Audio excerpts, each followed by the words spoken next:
Hello everyone, Lachlan from the Society here with a whiskey from March Outturn that I'm very excited about.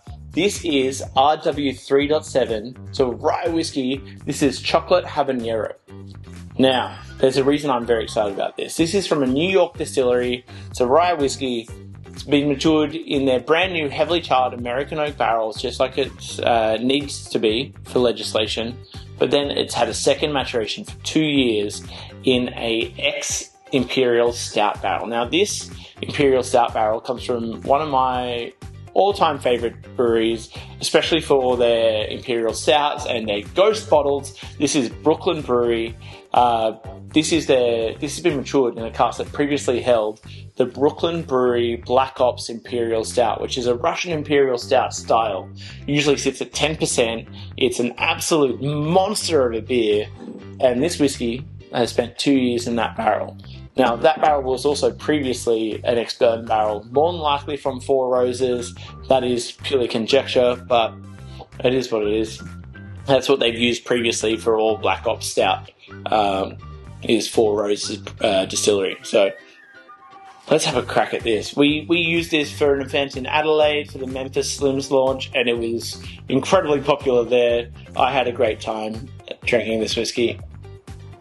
And honestly, chocolate habanero is a perfect name for it. It's got that cacao nib, dry chocolate, dark chocolate, almost Mexican chocolate, hot chocolate kind of character to it. A little bit of green peppery spice to it, like green capsicum, green chilies, habaneros. Oh. A little bit of fresh cut grass and hay. A bit of coconut as well. And that stout's really coming through with that deep, dark chocolate character. Let's have a taste.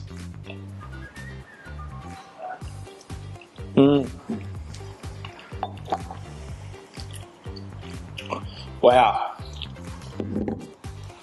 The rye and the stout work perfectly together. Lots of green citrus, almost like kefir